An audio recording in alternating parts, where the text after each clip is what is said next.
Ternyata di samping tuh bukan adek ya, bukan Ratna, melainkan sesosok pocong dengan kain kafan berdarah-darah, terus bau busuk kali. Nah, tapi karena tubuhnya tuh masih nge-freeze, wah, ya udah Reza tuh nggak bisa berbuat apa-apa selain menangis lah. Reza di situ gegara takut. Ya aku merinding. Padahal udah terang set ini kan, udah lama aku soalnya nggak syuting di sini. Wah, aku balik. Sumpah kayak enak suasananya. Nah, di sisi lain mungkin karena lihat si Reza itu ketakutan, wah, si sosok kuntilanak yang tadinya berdiri depan Reza tuh mulai macam dia berjalan gitu ngedeketin keranjangnya si Reza. Terus duduklah dia di samping kanannya Reza, wah. Bisa kalian bayangin, di sebelah kiri aku tuh ada pocong, nah dia sebelah kanan aku ada kuntilanak. Jadi Reza ini dihapit sama dua hantu nih, wah. Dan belum cukup sampai di situ aja, wah. Sosok kuntilanak itu tiba-tiba macam dielusnya gitu kepala Reza kan dengan tangannya, macam tangannya itu macam tajam kalian, mungkin kukunya hitam, sepanjang gitu kan. Terus beberapa saat kemudian, wah, si sosok kuntilanak tuh ngomong. Dia bilang apa? Siro Arab tak gowoning alamku, katanya gitu. Wah, dengar ucapan itu makin takut lah aku jadi karena dia, aku kalau bisa pingsan aku di situ, ya Allah. Tak pingsan pula. Reza cuma berusaha sebisa mungkin membaca surat pendek dalam hati. Semua surat aku baca, Al-Fatihah, Al-Ikhlas, Anas, semua aku bacakan.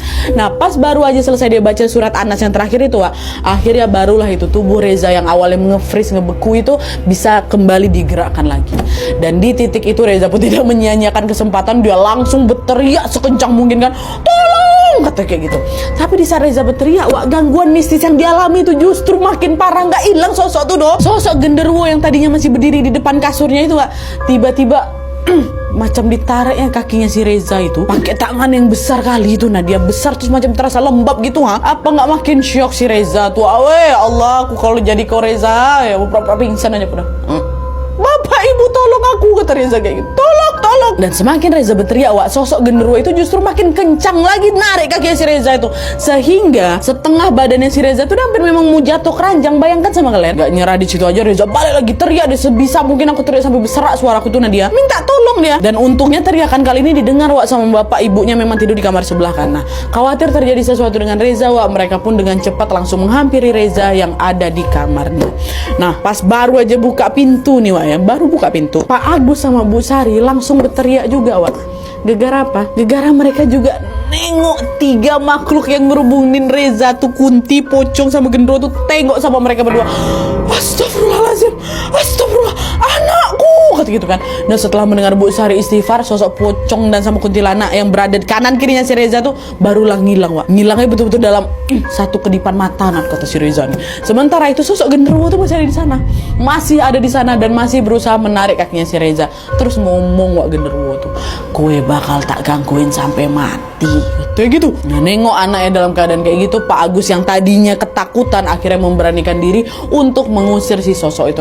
Pergi kau setan ya, jangan kau ganggu anak aku, pergi kau. Nggak pergi sosok tuh. Langsung Pak Agus baca ayat kursi lantang tapi suara dikeraskan, auzubillahi minasyaitonirrajim gitu. Sampai akhirnya barulah genderuwo tuh menghilang.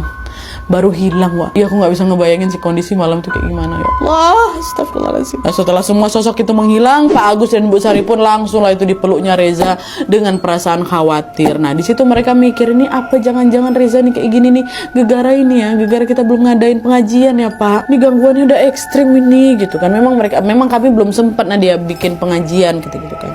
Akhirnya karena hal itu, wah, Pak Agus pun segera langsung mengadakan pengajian di malam Jumat dengan mengundang beberapa warga. Udah nih kan. Dan setelah pengajian itu selesai digelar, wah, situasi di rumah kami pun akhirnya kembali aman dan nyaman lagi. Tapi waktu itu beberapa hari si Reza ini macam ketakutan terus, wah, ya shock lah. Kalian bayangin lah. Astagfirullahaladzim, aku jatuh bayang. Adalah tuh kan. Sampai di sini, wah, udah nggak ada lagi tuh gangguan mistis yang dialami sama keluarganya Reza. Ya, tapi nih ya, meskipun situasi di rumah Reza itu sudah kembali aman, wah, bukan berarti situasi di desa Tani ini juga ikutan aman. Kenapa? Karena ternyata teror mistis itu malah berbalik, wah, menghantui para tetangga yang tinggal di sekitarnya rumah Reza yang awalnya bebe aja desa Tani ini, tiba-tiba diteror juga. Hampir setiap hari Reza ini selalu mendengar keluhan dari tetangganya tentang kejadian mistis yang menimpa mereka. Konon katanya, wah, tetangga kanan kirinya ini seringkali itu dengar suara pintunya diketok, tapi 3 kali. Waktu dibuka nggak ada siapa-siapa. Terus ada lagi para tetangga ini juga sering tuh cium bau amis darah, bau kali. Sekaligus juga ada suara tertawa kuntilanak di atas genteng mereka saat malam tiba. Awalnya ngalamin memang cuma 1-2 orang aja kan Wak. Tapi lama-kelamaan teror itu pun mulai merembet ke tetangga lain yang rumahnya jauh dari rumahnya Reza. Awalnya sekitar aja nih, kiri kanan aja kan. Habis itu makin jauh diteror juga kayak gitu. Dan karena warga yang mengalami teror itu makin hari makin banyak Wak, ya mereka jadi nggak berani keluar rumah lah waktu malam-malam kan. Hampir seluruh warga desa Tani itu dia selalu mengurung diri mereka di rumah, sehingga suasana di desa gitu pun ya jadi sunyi, jadi mencekam gitu kan. Dan karena situasi di sana itu makin sepi Wak, sosok-sosok itu pun justru makin kesenangan lagi.